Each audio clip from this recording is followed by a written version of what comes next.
आया और गोमुख में गोपालक ने स्नान जब किया तो गोपालक ब्राह्मण तेजोमय हो गया।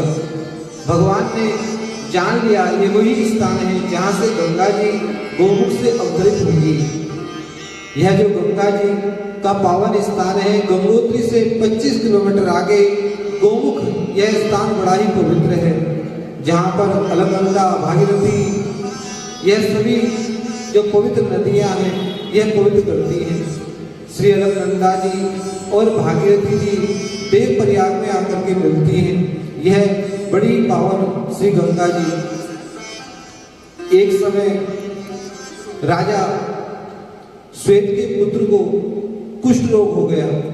जब कुष्ठ रोग हो गया तो वह इसी स्थान पर गोमुख में आए और उनके पुत्र ने स्नान किया। स्नान करने से उनका कुष्ठ रोग दूर हो गया। यह बड़ा ही पावन स्थान है। श्री गंगा जी देव प्रयाग से होती हुई आती हैं और ऋषिकेश से सप्त ऋषि एक स्थान पर तप को कर रहे थे।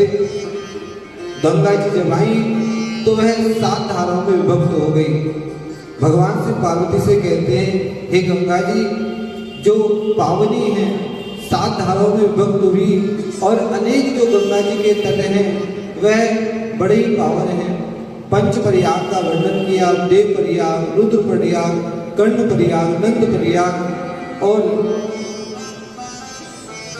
गरुड़ प्रयाग। आनंदित होकर के भगवान जी आगे आगे चल रहे हैं, श्री गंगा जी पीछे पीछे आ रही हैं। ब्रह्मा जी ने पहले भगीरथ जी को कहा था, जब गंगा जी की धारा को लेकर के जाओगे तो मार्ग में विघ्न बहुत आएंगे, इसलिए सावधान रहना। पार्वती जी ने पूछा, किस किस प्रकार के विघ्न आए, यह मैं जानना चाहती हूँ। भगवान से कहते हैं कि पार्वती, जब भगीरथ जी गंगा जी को लेकर के जा रहे थे तो गंधर्वों का चंद्रपुर नाम का एक पर्वत था। वहां पर भगीरथ जी को देखा कि गंगा जी को लेकर के कौन जा रहा है, यह तो देवताओं की दिव्य धारा है और यह चुरा करके ले जा रहा है। गंधर्वों ने आकर के रोक लिया और कहा कि गंगा जी का अपहरण करके कहाँ ले जा रहे हो। गंधर्वों ने कहा कि तुम्हें हमसे युद्ध करना पड़ेगा। जब भगीरथ ने कहा, यह पवित्र धारा मैं अपने पितरों के उद्धार के लिए ले जा रहा हूँ, तो गंधर्वों ने ललकार लिया। भयंकर युद्ध हुआ। ऐसा युद्ध हुआ जैसे पवन मेघमंडल को ध्वस्त कर देती है, उसी प्रकार राजा ने गंधर्वों पर विजय को प्राप्त किया। लेकिन तभी आश्चर्य हुआ, गंगा जी वहीं पर अंतर ध्यान हो गई। जब गंगा जी अंतर ध्यान हुई तो राजा को बड़ा आश्चर्य हुआ। राजा शोकातुर होकर के विचार करने लगे कि यह गंगा जी अभी मैं धारा को लेकर के जा रहा था, ये कैसे कहाँ चली गई। तभी राजा ने एक मुनि का दर्शन किया, मुनि को प्रणाम किया कि आप कौन हैं। मुनि ने कहा कि मैं इस दिव्य स्थान पर रहता हूँ। हे भगीरथ, मैं तुम्हें जानता हूँ, तुम अपना पूर्ण परिचय दो। भगीरथ ने कहा कि मैं अंशुमान का पुत्र हूँ और अपने पितरों के उद्धार के लिए गंगा की धारा को लेकर के जा रहा था, और गंगा जी की धारा को जब लेकर के गया तो मार्ग में यह गंगा जी अदृश्य हो गई है।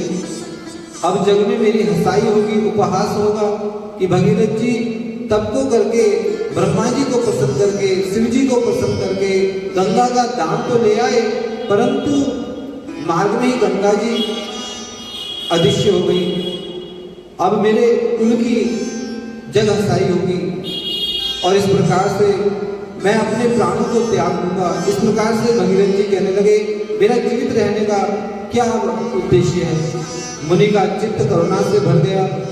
कहा कि मैं ध्यान लगाता हूँ। मुनि ने ध्यान लगाया और कहा, सरोवर के पास दक्षिण की ओर एक बिल है, असुर गंगा जी का अपहरण करके ले गए हैं और तुम जाओ विजय को प्राप्त करो। भगीरथ ने मुनि को प्रणाम किया और उस बिल के निकट में आए। वहां पर 2 बलवान महाबली बैठे थे, हाथ में उनके मुर्गर था, और जैसे ही राजा को देखा तो युद्ध के लिए ललकारने लगे। और भगीरथ ने कहा कि मैं आपसे युद्ध नहीं करूंगा, मुझे आप गंगा जी दे दीजिए। इस पर असुर कहने लगे, यह तो गंगा जी सभी के लिए है, तीनों लोगों को पुनीत करती हैं और इस धारा को हम अपने पास लेकर के जाएंगे।